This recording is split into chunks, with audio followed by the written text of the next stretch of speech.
Hey y'all, welcome to the concealcarry.com channel. I am Tyler Tharp with Synergy Training Group.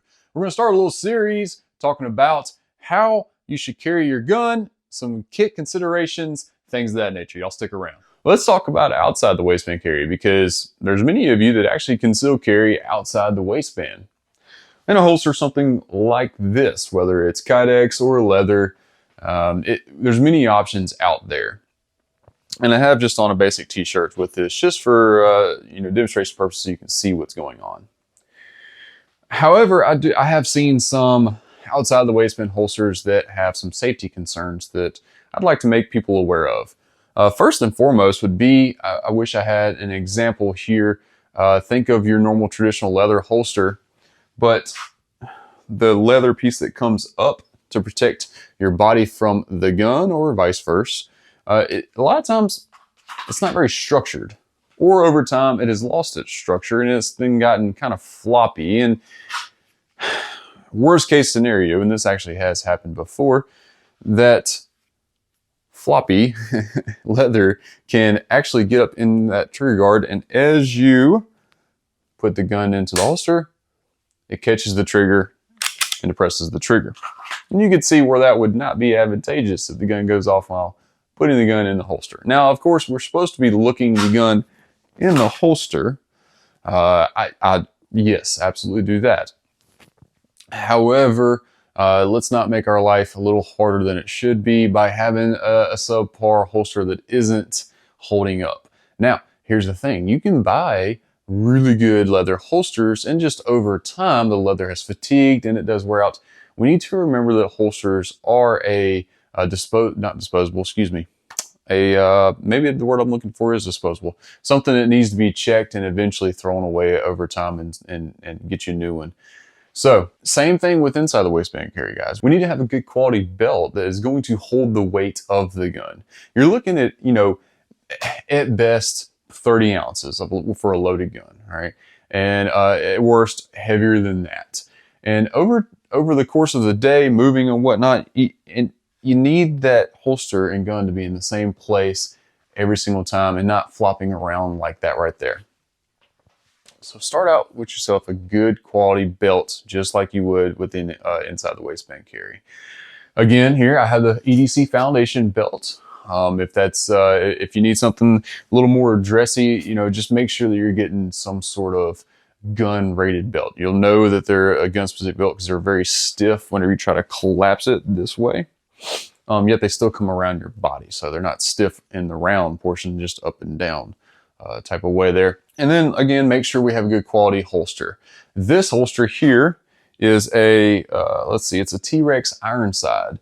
It's made in such a way that it really does contour to the body and hugs very close. So if I wanted to, but for some reason needed to, I could throw the old t-shirt over there, man, and happy day. Drawing it is kind of weird, for me. That's not something I practice. I don't really practice carrying like this. So I've seen some people do it. Never really seen anyone have a lot of success doing it. What I have seen some good success with, though, is this shirt here being tucked in, and then some sort of light jacket over top of that, or a heavy jacket if you're up north. I'm down in Mississippi, man. It never gets cold enough for a heavy jacket down here. And then obviously just swinging that jacket over and drawing the gun that way. That would be ideal. But again, the holster needs to be up against your body. Obviously, if you had a holster like that, race rig, you could see how that'd be really difficult for a cover garment or jacket or whatever to cover without being obvious. Other outside the waistband holsters that I've seen people try to conceal with would be the general pancake holster. And what do I mean by pancake holster? It's just two pieces of Kydex sandwiched together, and it wraps around the body. As you can see, it's kind of contoured, especially these with the Tegris clips. Tegris is like a, I'm not even really sure how to describe this stuff. It's like flexible carbon fiber stuff. Not real sure. It's pretty unique. It's relatively new to the market, to the holster stuff, but it's flexible and rigid in all the right types of ways. But anyway, yay for that. That's a good option. But you can see each shell half is equal sided. So while it does contour to your body, you still have this chunk kind of pushing into you, but we're kind of at the limit of how we can manufacture things anyway. For now, of course, it'll get better in the future, but that is a great holster style as well. Probably the most common that I see. And then you have this hunk of absolute junk. And I say that with an endearing heart because a lot of people, a lot of departments assign this holster, they issue this holster because for departments, these are cheap, man. They like $20 for a department, and unfortunately, the people they issue them to, they kind of have to use them.